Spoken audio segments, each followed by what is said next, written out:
ou aquela doença e evangelizar e falar de Cristo.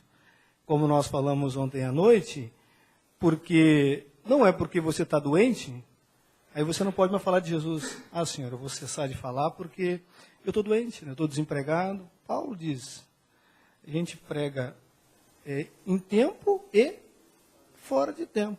Com oportunidade, ou faz a oportunidade, faça a oportunidade, se vire. Então, é sempre uma alegria a gente estar aqui, relembrando algumas coisas. Mas, irmãos, eu não vou falar muito sobre esses homens de Deus, eu vou ficar muito mais na Escritura, né? O Garcia é um amigão, irmãos. O Garcia é um amigaço, assim, 10. Todas as vezes que o celular toca e eu vejo que é o Garcia, eu já fico preocupado, já sabe, irmão? Porque ele é um amigaço, sabe? Eu estava orando com ele aqui quarta-feira, o Garcia disse, rapaz, eu tenho uma boa notícia para ti, cara. Você que vai pregar no sábado. Eu disse, rapaz, mas que boa notícia é essa, cara?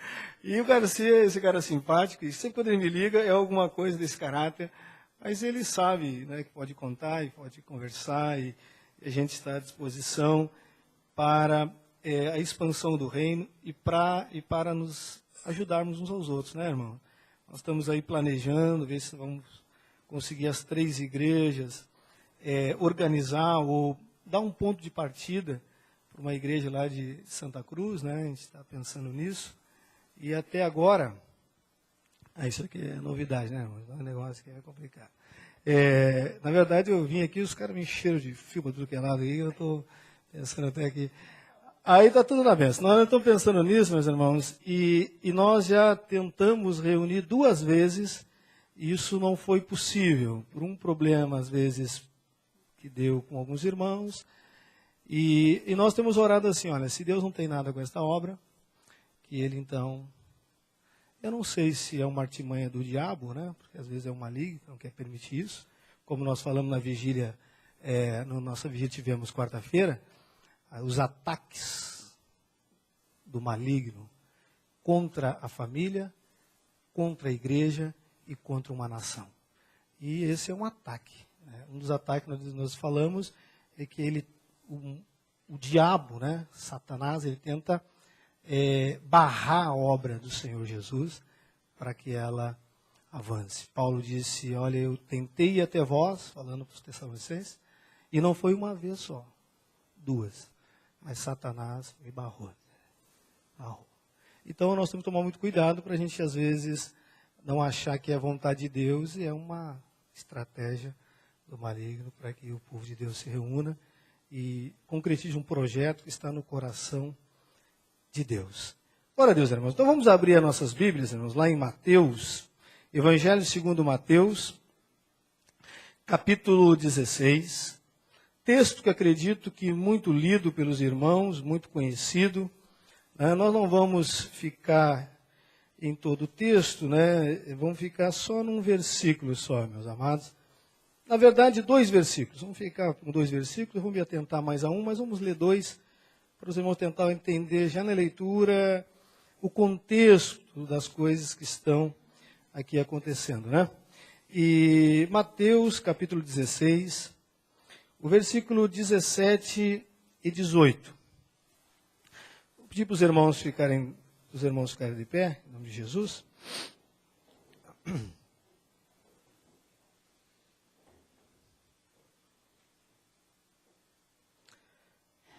Mateus, capítulo 16, o versículo 17 e 18. Como é só 2 versículos, irmãos, vamos ler numa só voz, todos nós, né, juntos, né, queridos? Mateus 16, e versículo 17 e 18.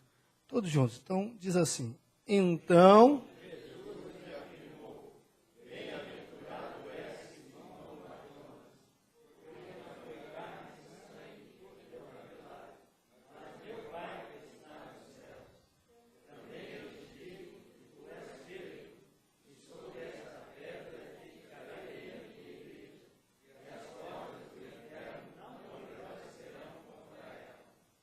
Sobre esta pedra edificarei a minha igreja, e as portas do inferno não prevalecerão contra ela. Então, vamos um pouquinho mais à frente, meus queridos.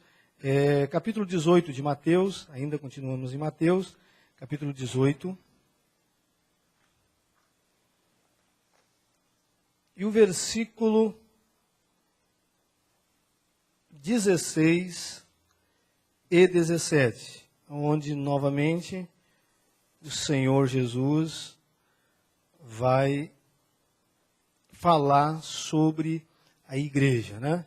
Agora, numa questão de tratamento, de disciplina, ele vai falar sobre a igreja nesse texto. Então, Mateus, capítulo 18, versículo 16 e 17. Novamente, todos juntos, eu começo.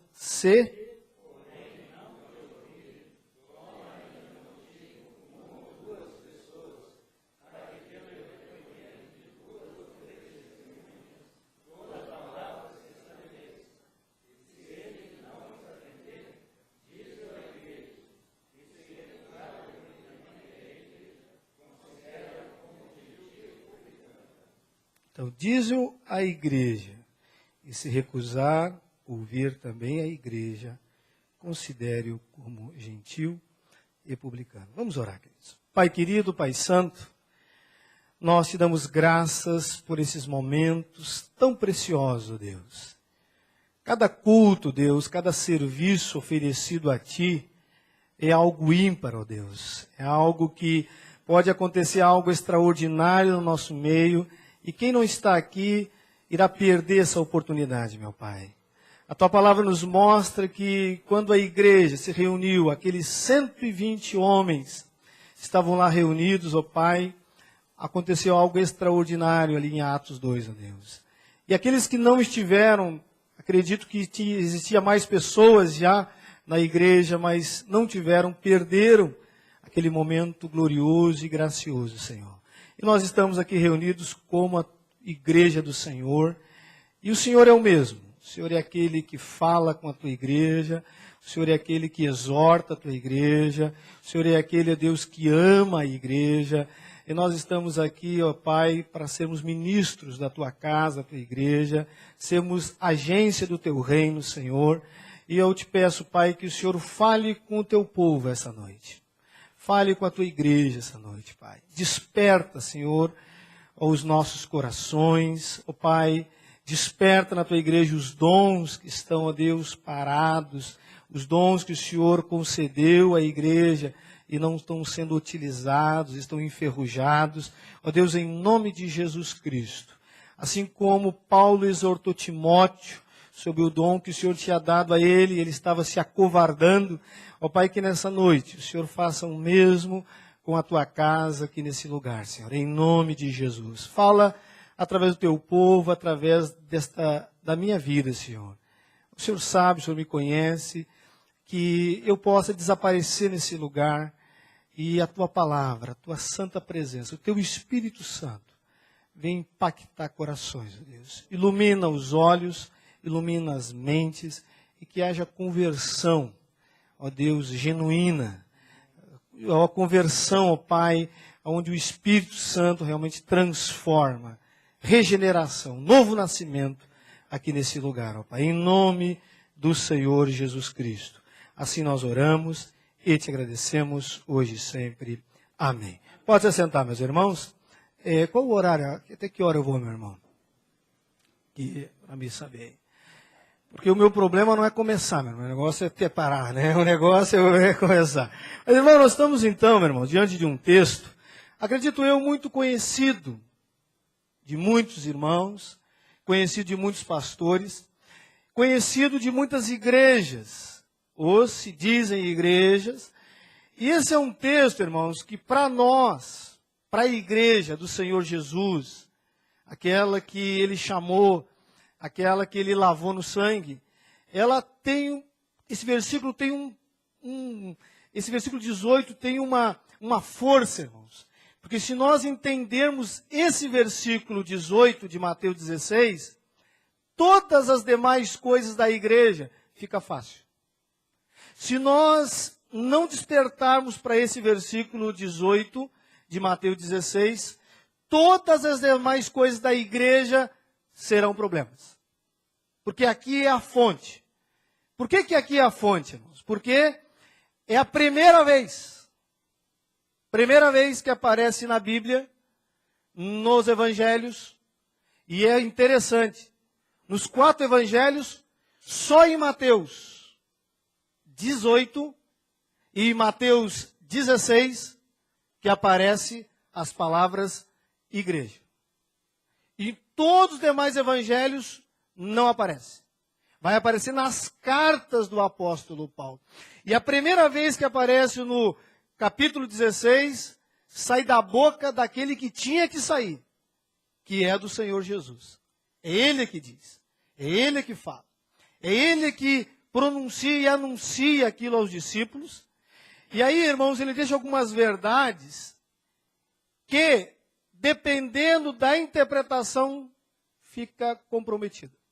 Vocês sabem que é daqui, de Mateus 16, 18, que a Igreja Católica fundamentou todo o seu papado. Você sabe disso, né? Porque elas acreditam que Pedro, aqui, é o primeiro Papa. E que Jesus está dizendo que sobre Pedro, sobre a pessoa de Pedro, ele está colocando sobre as costas de Pedro a igreja dele. Isso é uma interpretação meio equivocada, meus irmãos. É uma interpretação meio complicada da gente aceitar, porque se nós cremos que no 18, no versículo 18 de Mateus 16, Deus, ou o próprio Deus, o Senhor Jesus, deu autoridade para Pedro, no 22 e no 23, logo depois, ele está tirando, porque ele chama de Pedro, que está sendo usado pelo Satanás. Arreda de mim, Satanás. Você está sendo usado pelo maligno. Eu tenho uma missão de ir para a cruz e você está combatendo essa missão de Deus. Esse propósito de Deus. Mas nós sabemos, irmãos, que esse texto aqui não está se referindo a Pedro. Pedro foi importante. Pedro é importante. Tem que tomar muito cuidado para a gente não pegar também e tirar toda a virtude ou o trabalho de Pedro, aonde realmente ele foi um instrumento. Foi Pedro que pregou o primeiro sermão, irmãos. E o primeiro sermão foi poderoso. 3.000 se converteram. Foi Pedro que estava presente quando o Espírito Santo desceu sobre os samaritanos. Ele estava lá, foi o primeiro. Pedro é o primeiro. É o primeiro. Tomar cuidado, você não conhece a Bíblia, a gente fala bobagem. O primeiro que anuncia a mensagem para os gentios. Não é Paulo, é Pedro. Então ele tem uma importância sim, mas não tamanha honra, irmãos. Porque quando você vai para o grego original, você vai entender rapidamente isso, irmãos. Porque Pedro aqui, Jesus vai usar a palavra Petros, que é pedrinha, que é uma rocha. Mas quando vai falar sobre esta pedra, ele vai usar a palavra Petra. E todas as vezes que fala a palavra Petra, está tratando de Jesus. A pedra angular. A pedra fundamental.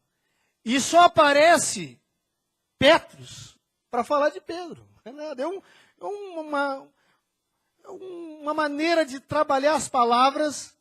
E eu acho assim, irmãos, para facilitar mesmo esse texto de maneira prática, porque muitos irmãos vão sair daqui e não vão lembrar mais de nada sobre Petros e Petra, não vai saber coisa nenhuma de coisa nenhuma. Então, eu acredito que a melhor maneira de explicar esse texto, de maneira prática, de maneira precisa, vocês sabem que Jesus era uma pessoa muito prática na sua pregação, nos seus sermões. Jesus era uma pessoa que, alguns estudiosos chegam a dizer que Jesus era 70% prático e 30% teórico. O apóstolo Paulo dizem que era 50% prático e 50% teórico. Mas Jesus era muito prático. Vocês vão perceber claramente que quando ele quer mostrar para os seus discípulos e para o povo que está andando com ele, que para se entrar no reino do céu, tinha que se tornar como uma criança. O que ele faz? Ele pega uma criança, coloca na sua perna e diz assim, olha, se vocês não se tornar como uma criança, de maneira alguma entrareis no reino dos céus. Então eu acredito, irmãos, que essa conversa que Jesus está tendo com Pedro, e eu gosto demais dessa explicação, para mim tira todas as dúvidas, era como se Pedro tivesse diante, Jesus estivesse diante de Pedro. Eu precisar de alguém aqui, esse rapaz que está muito bonitão, vem cá, vem cá. Eu acredito que Jesus estava assim, para você tentar entender como é que é a conversa, na maneira prática. Ele olhou para Pedro e disse, Pedro, uma coisa eu te digo, sobre esta pedra aqui, eu vou fazer toda a obra sobre a minha igreja.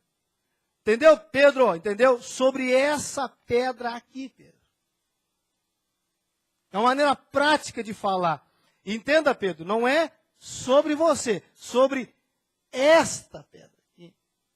E por isso que ele usa uma palavra referindo-se a ele. Pode se sentar lá. Então, meus amados, essa palavra aqui, ela é de extrema importância para nós. Por quê, meus irmãos? Porque nesta palavra do Senhor Jesus, existem 3 verdades, para nós não fugirmos do sermão presbiteriano, de 3 pontinhos, né, irmãos? 3 verdades que jamais a igreja possa esquecer. Não pode. Pode ser pastor, membro, presbítero, diácono, seja quem for. Não pode se esquecer dessas 3 verdades. Podemos pegar até mais, vamos pegar só em 3 verdades que Jesus está fundamentando sobre esta palavra. Parece que eu vou chover no molhado. Parece que eu vou chover no molhado, como diz o pastor Osias aqui. Mas o que nós percebemos na caminhada da vida e da fé, que vira e mexe, a igreja se esquece desses 3 valores, 3 verdades, essas 3 pilares que Jesus está falando sobre a sua igreja. O primeiro pilar aqui, irmãos, que fica claro no texto, que a igreja tem um dono só.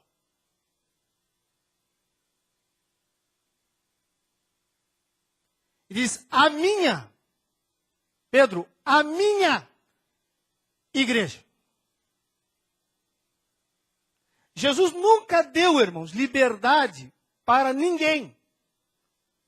Jesus nunca, irmãos, deu oportunidade para dizer que ele está dando uma igreja para alguém. E eu vou dizer para os irmãos, nós nos perdemos porque nós começamos a achar que a igreja é nossa, irmão. Tem alguns irmãos na sua arrogância dizem assim, olha, essa igreja não seria a mesma se eu saísse dela. Realmente isso é verdade. Se você sair, ela vai melhorar. Então, porque a igreja não depende de maneira alguma, irmãos, de uma pessoa ou de um ser humano. Jesus está deixando isso muito claro para nós, irmãos. Muito claro para Pedro. E é interessante que nesse texto aqui, ele não está falando da igreja prédio, da igreja construção, da igreja material. Ele está falando de pessoas. Esse texto que dá a base para nós dizermos, chamada igreja invisível. Não sei se você sabe, irmãos, 106 vezes escrito a palavra igreja no Novo Testamento.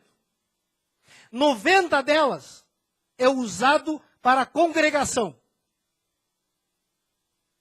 E somente 16 é usado para a igreja invisível. Aqui é um texto que não podemos pegar, está falando da igreja invisível. Então, irmãos, esse texto nos mostra algo que não podemos esquecer, porque nós nos esquecemos. E os pastores são os piores do negócio. Porque o pastor, ele acha que a igreja é propriedade dele. Mas, meu querido, a igreja é propriedade exclusiva do Senhor Jesus Cristo. E às vezes nós, como pastor, somos arrogantes e não conseguimos entender que é o contrário. Nós, pastores, somos propriedades da igreja. Jesus não deu igreja para o pastor. É o contrário. Jesus deu o pastor para a igreja. Porque existe igreja sem pastor, mas não existe pastor sem igreja. Uma experiência clara é essa igreja aqui. Ficou 1 ano sem pastor e continuou sendo igreja. Agora, pastor sem igreja é um pastor desviado, ou ele se dedica a ser um teólogo, um doutor, um mestre, mas não existe pastor sem igreja. Então, nós temos que tomar muito cuidado com isso, irmão. Para não achar que nós temos e adquirimos é nosso. Não, irmãos. É do Senhor Jesus Cristo. Nós somos somente chamados para zelar por isso, queridos. Mas é dele. As vidas são dele. E eu gostei demais. Estou conversando com o Garcia essa quarta-feira. Nossa reunião de oração. Temos reunido nas quartas. E o reverendo Garcia falou uma coisa assim que eu achei fantástica. Ele disse que quando, todas, sem exceção, que alguém vai conversar com o reverendo Hernando Dias Lopes, que você não bem conhece, e o pastor ou presbítero, seja quem for, e começa a conversa assim, pastor, eu quero conversar com o senhor sobre a minha igreja. Aí eles não, para aí. Mostra as tuas mãos, eu quero ver os cravos. Onde estão os cravos? Me mostra os cravos, eu quero ver os cravos aí. Meu varão, o jeito dele é, meu varão, mostra os cravos, varão. Varão. De maneira carinhosa, simpática. Quem conhece o reverendo Hernando sabe. Mas, querido, quem derramou o sangue? Apocalipse diz que ele comprou tudo com o seu sangue. Línguas, povos e nações. Então, meus amados, é um perigo para a igreja começar a confundir isso. E como você percebe que isso acontece na igreja? Quando começamos a tomar decisões sem perguntar para Jesus. Porque ele continua sendo o mesmo, e ele fala, ele orienta, e ele diz para a igreja para onde a igreja tem que andar. E todas as vezes que nós tomamos atitudes, e não oramos, e não jejuamos, e não clamamos, para que o Senhor nos oriente a isso, a igreja está fadada à derrota, irmãos. A derrota. Nós estamos dando um estudo lá na igreja, um panorama sobre a vida de Josué. Josué é um cara fantástico, fantástico. Mas tem uma falha na vida de Josué, e é interessante, nós estudamos quarta-feira. A única vez que Josué não consultou a Deus, ele fez bobagem. É fantástico. É a única vez que ele entrou naquele emocionalismo e viu aquelas pessoas trapilhas e disse que ele é a liderança. Fizeram um pacto, uma aliança, e o texto diz que não consultaram a Deus. Depois eles viram que era tudo mentira, tudo enredo, simplesmente porque ele não consultou. Isso trouxe um problemão para ele depois. Um problemão para ele. A igreja é a mesma coisa, meus amados. É a mesma coisa. Então, não podemos esquecer o que Jesus está dizendo aqui, olha, é a minha. Pedro, é minha. Então, a igreja, que fique claro, irmãos, a igreja é do Senhor Jesus Cristo. Abaixo de Cristo, todo mundo é servo. Apenas com ofícios e cargos diferentes. Todo mundo é servo. Na nossa igreja, todo mundo é servo. Isso eu já falei claramente, não cheguei lá. Todo mundo, todos que estão aqui, principalmente o pastor, tem que pegar a mão na vassoura, tem que limpar a parede, tem que varrer o chão. Todo mundo é servo. Ah, mas o irmão ganha mais, o irmão não sei o quê, o irmão é doutor. Todo mundo é servo. Abaixo de Cristo, todo mundo é servo. Isso é bíblico, irmãos. O apóstolo Paulo poderia ser o mais arrogante. Ele disse, mas quem é Paulo? Quem é Cefas? Aqui, um camarada aqui do texto. Quem é Apolo? Servos daquele que os chamou. Somos nada. Eu planto, um outro rega, mas se Deus não der o crescimento, a igreja morre, diz ele. E ele vai tratar, ele vai falar claramente para a igreja sobre isso, porque a igreja estava perdida. Não sabia mais quem era o dono da igreja. Só existe um único dono. Jesus Cristo. Ele é o dono. Então, se a igreja, lá em Santa Cruz, quer começar com o pé direito, já tem que pensar assim. Aqui quem vai reinar e vai dizer como é que vai ser é Jesus Cristo. Não é o João Carlos, não é o Garcia, não é o Osias, não é presbítero, é Jesus Cristo. E se nós estivermos pautados na vontade do Senhor, vai dar certo. Senão é falência. Senão é falência. E em todas as áreas, irmãos. E em todas as áreas. Eu gosto que dizia, eu sempre relembro isso e falo isso, e para mim é uma grande verdade. O irmão André, que todo mundo deve conhecer, o contrabandista de Deus, ele dizia assim, olha, se nós fizermos a vontade, presta atenção na palavra dele, a vontade de Deus, nunca faltará os recursos de Deus. Mas tem que fazer a vontade dele. E é aqui que Jesus está dizendo, olha, sou eu. Eu sou o dono. O único. É por isso que às vezes Deus tira algumas pessoas, porque elas estão achando que são elas. Então a segunda verdade, a primeira é que a igreja só tem um dono, irmãos, e o dono é Cristo. Segundo fato que nos mostra a palavra de Deus aqui, irmãos, que a igreja é edificada pelo seu dono. Disse, é minha igreja e eu edificarei. É eu. E nós às vezes confundimos, irmãos. Nós achamos, irmãos, que é a presença de uma pessoa humana que traz edificação para a igreja ou vai construir alguma coisa na igreja, irmãos. E a Bíblia nos mostra de 3 maneiras que o Senhor edifica a sua igreja. 3 maneiras.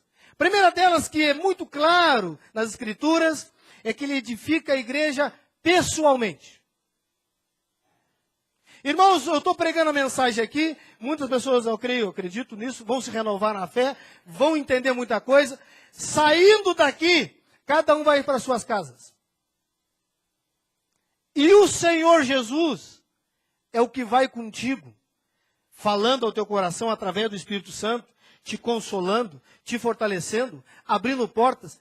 E eu vou para minha casa, porque eu preciso que Ele vá comigo também.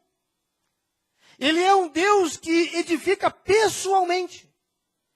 Ah, não, vou orar a Deus para que Ele visite um enfermo. Irmãos, essa oração é até abominável, às vezes eu faço. Ele já está lá há muito tempo, querido. Ah, irmão, se ele dependesse, se os irmãos não dependessem das orações para Deus se lembrar deles, estava tudo morto. Entendeu? Ele está lá edificando. Ele já está lá fortalecendo. Ele já está lá consolando. Ele está lá, se não tivesse, queridos. Então ele edifica a igreja pessoalmente. Ele guia as pessoas. Eu estou pregando aqui, e você vai pegar algo da mensagem que eu nem estava interessado. É porque Jesus vai ser para ti. É porque ele é pessoal. Segunda coisa que a Bíblia nos mostra, muito claro, que ele edifica a sua igreja de maneira coletiva. O que está acontecendo aqui? Um culto. E aí ele se manifesta no culto. Ele quer a igreja unida. É como diz o Salmo, né? Nós cantamos muito esse Salmo. Até vou pregar um pouco sobre isso amanhã na igreja. Sobre a diferença de união e unidade. A união é importante. Mas a igreja foi chamada para ter unidade. Mas se tiver na união, já está abençoado, porque o Salmo 133, 1 e o finalzinho dele vai nos dizer coisas fantásticas. Quão bom e agradável viver unidos os irmãos. É bom e agradável que vivam, que tenham relacionamento. E o texto no final diz que ali, o Senhor ordena. Jesus fala, ele dá uma ordem. Ele dá uma ordem. Ele ordena a sua bênção. Então, queridos, de maneira pessoal, de maneira coletiva, e aqui é que nós entramos na história, mas através dos seus dons. Presta atenção que eu vou dizer para você. Nunca tire da tua cabeça. Uma pessoa que, se não for usada por Deus através dos dons que o Espírito Santo concedeu a ela, ela não ajuda em nada a igreja. Ela não edifica em nada a igreja. Ela atrapalha a igreja, ela é um problema para a igreja, ela vai abandonar a igreja, porque a Bíblia diz que só através dos dons que o Senhor Jesus usa pessoas para edificar a igreja. Ele não usa, irmãos. Tanto que o apóstolo Paulo diz, quem não tem o seu espírito, esse tal, não é dele. Como é que uma pessoa que não é dele vai edificar algo que é dele? Você quer ver isso na Bíblia? Abra sua Bíblia lá em Efésios, capítulo 4, carta do apóstolo Paulo aos Efésios. Eu já vou tomar uma água aqui, senão vai parar a voz aí, vai ficar difícil o negócio, né? Vamos ver aqui. Efésios, capítulo 4.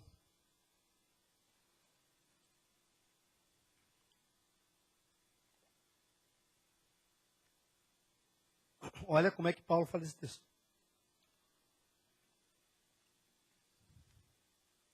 Efésios 4, 11 e 12. Olha como é que ele fala o texto. E ele mesmo,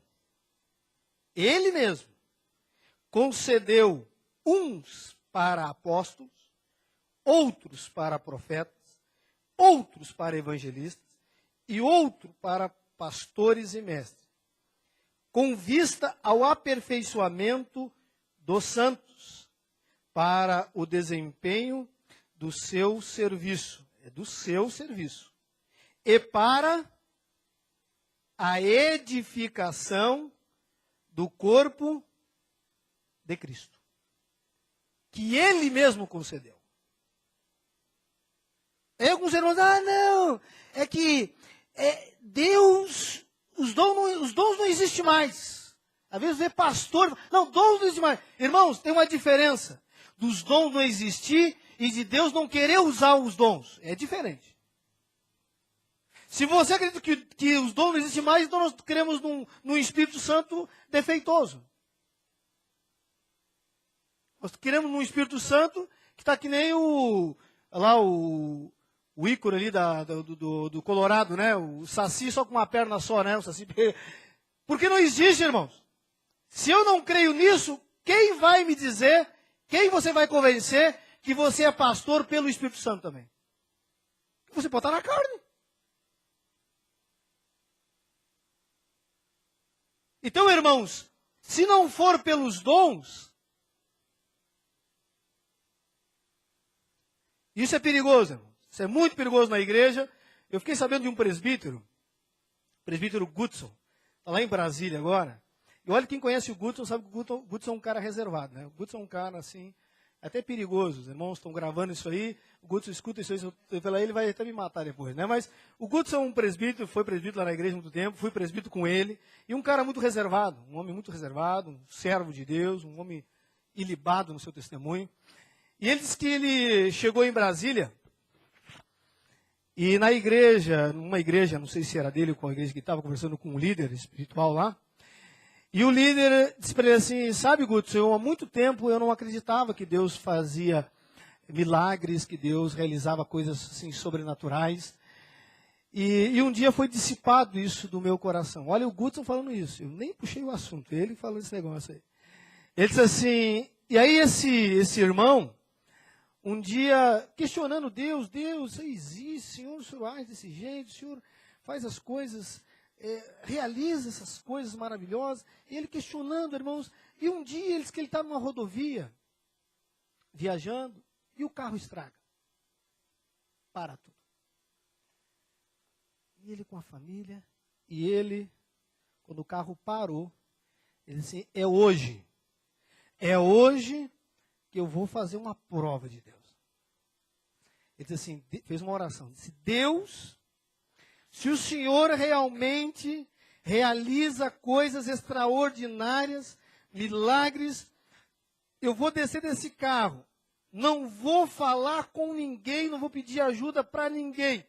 Um caminhão vai parar aqui para me ajudar. Quando ele termina de orar, abre a porta do carro, irmãos, desce um caminhão enorme, truncado. E um placão, Jesus Cristo. Disse, meu rapaz, está com algum problema com o seu carro? Está precisando de alguma ajuda? Depois desse dia eu nunca mais questionei. Se Deus quer fazer, Ele faz. Se não quiser fazer, Ele não faz. Se a gente vê um monte de barbárie por aí, e muitos estão se valendo disso, e às vezes é muita mentira, mas Deus, Ele é o mesmo, irmão. Nós estávamos na vigília, quem estava na vigília sabe do que eu estou falando, irmão. Tem um irmão lá, o irmão Silas. É sempre confundido com o Silas Malafaia, mas ele é o Silas presbiteriano, ele está lá e ele contando para nós, está vindo para a nossa igreja, e ele contando para nós de algo extraordinário que Deus fez na vida dele, numa causa perdida. Pastor, perdida, falou, irmãos, perdida, não tinha mais. Eu disse, Deus, o Senhor é poderoso, o Senhor reverte todas as situações, se o Senhor quiser, Senhor, o Senhor pode. Mas seja feito com justiça aquilo que eu mereço. E ele disse assim, meus irmãos, de maneira sobrenatural. Nem eu jamais estava acreditando. E a coisa voltou para as minhas mãos.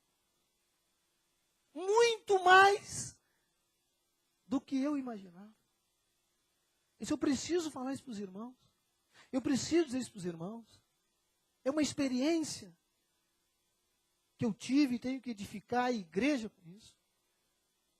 Então, irmãos, Deus usa, Ele edifica pessoalmente o Senhor Jesus, edifica de maneira coletiva e através dos dons, queridos. Dos dons. É por isso que nós temos que tomar cuidado, irmão. Se Deus te deu um talento, meu irmão, se Deus te deu um dom, use, porque um dia Ele vai pedir isso. Ele vai querer acertar as contas. E tem várias passagens que falam sobre isso. Se Deus tem te abençoado, se Deus tem realmente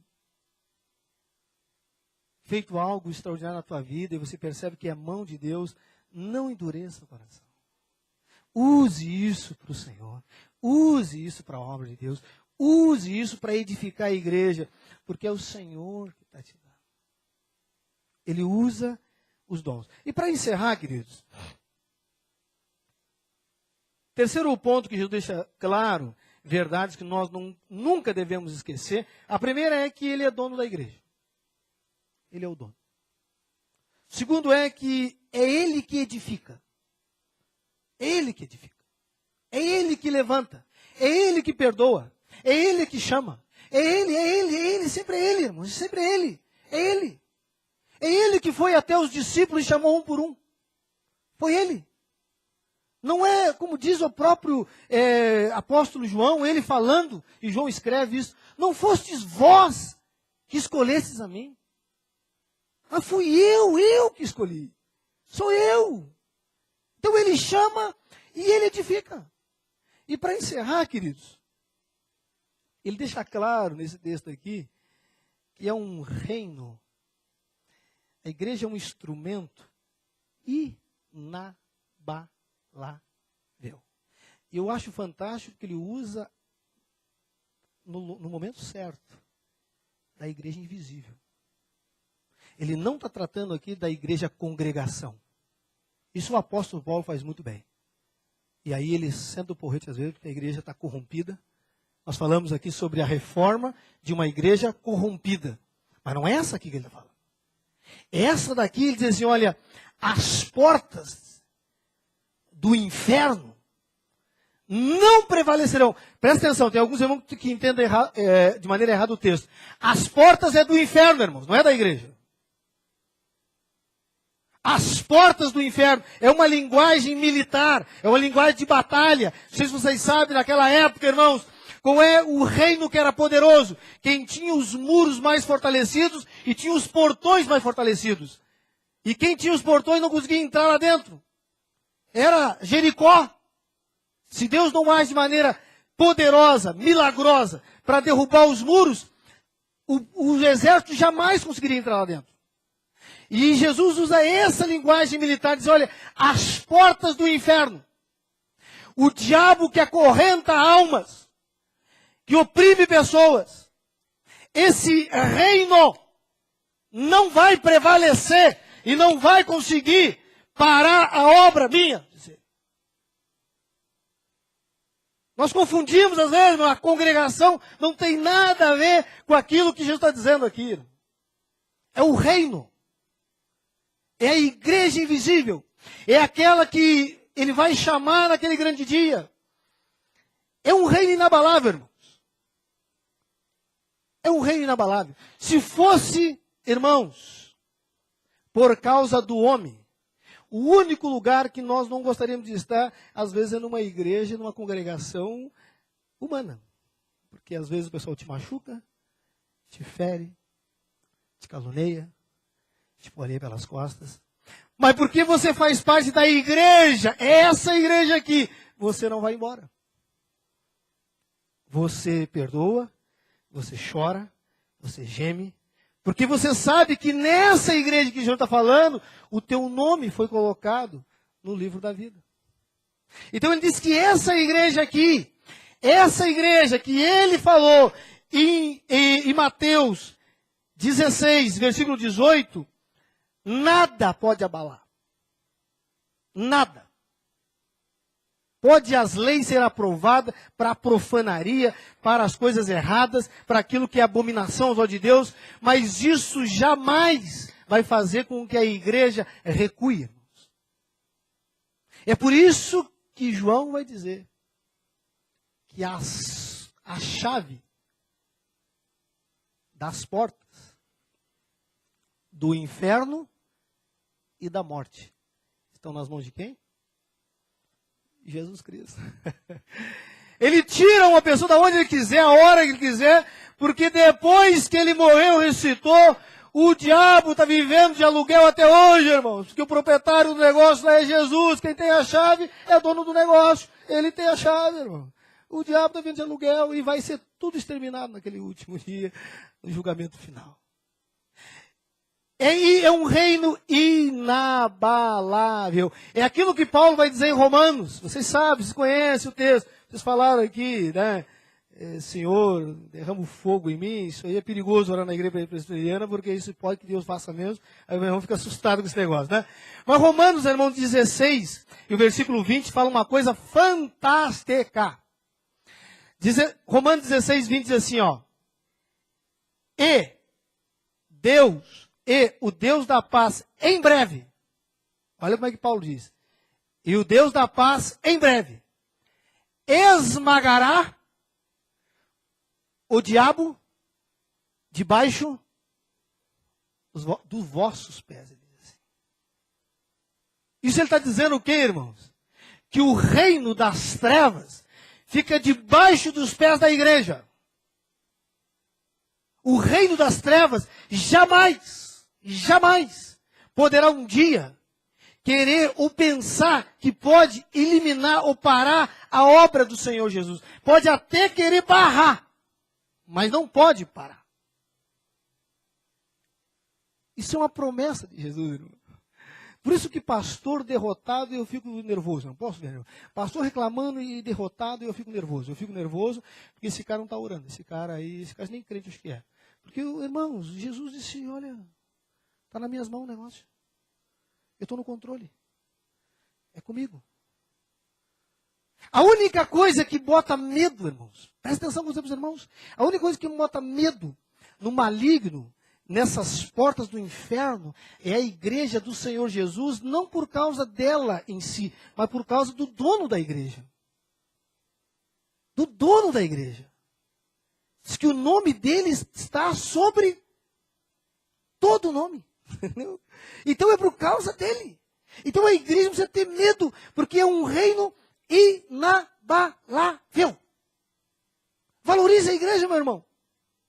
Invista na igreja, meu irmão. Te dedique à igreja, meu irmão. Se você acredita que faz parte dessa igreja, se você acha que só faz parte dessa igreja prédio aqui, então, meu querido, no último dia você vai estar ferrado. Você tem que crer que você é da igreja invisível. Porque Jesus não vem chamar, irmãos, presta atenção.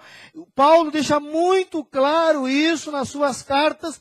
Jesus não vem chamar pessoas. Jesus vem chamar a igreja, aquela que ele morreu. Ele diz assim, presta atenção no que ele diz. Paulo diz, assim como Cristo morreu pela sua igreja, assim o marido deve morrer pela esposa. Esse marido eu acho que ainda não existe, não. Estou lendo uma história aí. Marido que morre pela esposa, irmão. Te vê marido pisando na esposa. Mas Jesus não faz com a igreja. Ele diz que ele vai vir buscar uma igreja zelosa, sem ruga, sem mácula, mas santa e de boas obras. Está falando da invisível, está falando de congregação. Então, irmãos, é um reino, a igreja é um reino inabalável, irmãos. A igreja do Senhor Jesus, a invisível, é um reino inabalável. Inabalável. É aquilo que ele vai dizer para Timóteo, né? A casa do Deus vivo. Ele diz que é a igreja. Coluna e baluarte da verdade. Não tem outra. Não é mais uma verdade, é a única verdade. Por isso que ele diz, eu sou o caminho. Eu sou a verdade. E eu sou a vida. E ninguém. Interessante que aí ele fala da Trindade já. Ninguém, o texto diz, vem ao Pai. Como é que ele seria? Não, vem ao Pai, senão por mim. Trindade. Ninguém vem ao Pai, senão por mim. Então, irmãos, é um reino inabalável. Irmãos, eu vou dizer para os irmãos, eu tenho uma coisa muito... Eu aconselho, na verdade, irmãos, eu acho que isso é ministério. Eu aconselho muitas pessoas, irmãos, assim, as pessoas aparecem lá na igreja, outras me chamam, outras terminam o culto. E eu fui visitar um casal, há uns tempos atrás aí, meus irmãos. E eles não são da nossa denominação. Não vou citar o nome da denominação para não ficar chato até. Mas eles me chamaram porque estavam numa confusão dentro do relacionamento deles, da família. E aí eles me chamaram para conversar. E a conversa começou lá pelas umas 8 horas, era meia-noite e a conversa continuava. Eu disse, meu Deus do céu. Também tinha mais ou menos umas 5 pessoas, né? Imagina, para uma pessoa já demora, imagina 5, né? E aí uma delas falou uma coisa que me marcou. Ela disse, pastor, toda a desgraça que eu estou vivendo hoje, todos os problemas que têm me acometido hoje, eu sei aonde que começou a causa, o problema, a raiz. Eu disse, que bom, minha irmã, mas aonde isso começou? Na minha adolescência, pastor, para a juventude, já começando a juventude, eu por rebeldia contra o meu pai, eu conheço o pai dela, o pai é um homem de Deus, por rebeldia do meu pai, eu decidi abandonar a igreja. Eu me desviei, diz ela assim. E nessa minha rebeldia, nesse meu desviar para o mundo, pastor, eu conheci esse fulano aqui, que era o esposo dela. Né? Esse fulano aqui, pastor, essa figurinha aí, o senhor está vendo aí, ó. Passaram-se quase 20 anos.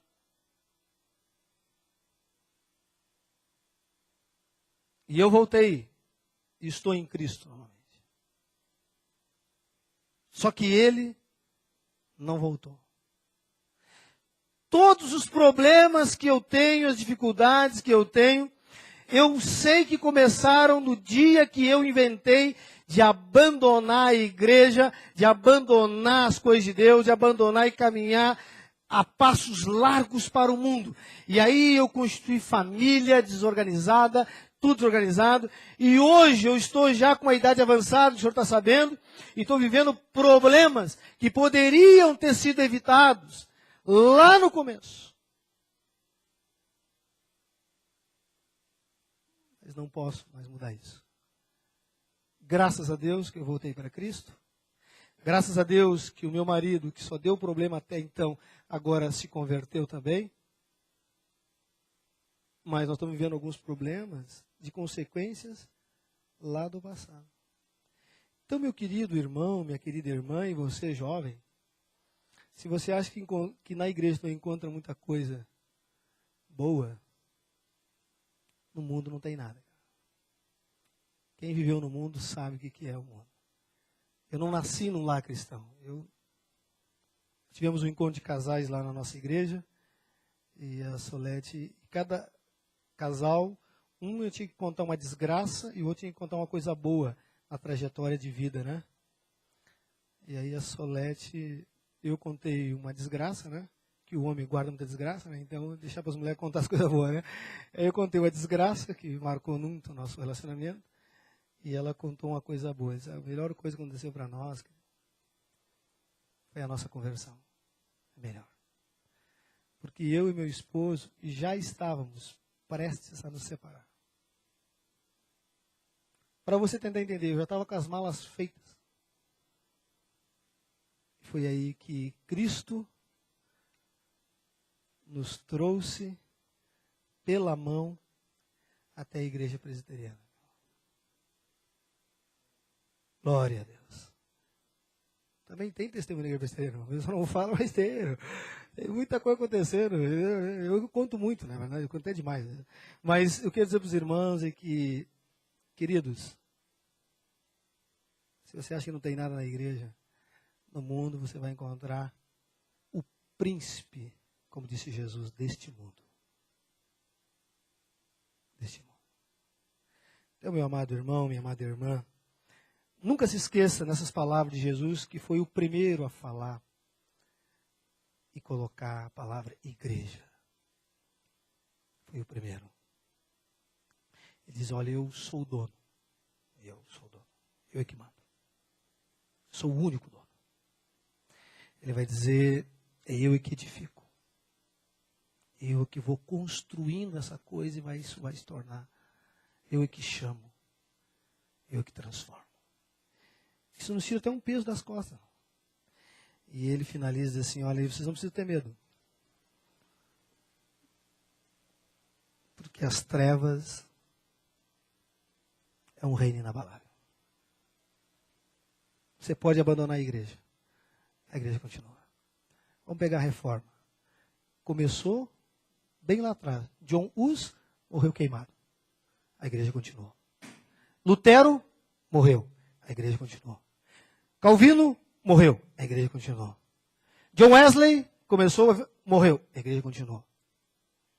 Charles Spurgeon, que eu só gosto de falar, o príncipe dos pregadores, morreu e a igreja continuou. Irmãos, o João vai morrer e a igreja vai continuar. Porque é a igreja do Senhor que é inabalável, irmão, não é eu. É a igreja do Senhor. O Garcia vai partir também. E tomar, que eu não seja primeiro, mas você, né? Vai parar o caminho lá. Mas, irmãos, vamos ficar de pé, queridos, em nome de Jesus.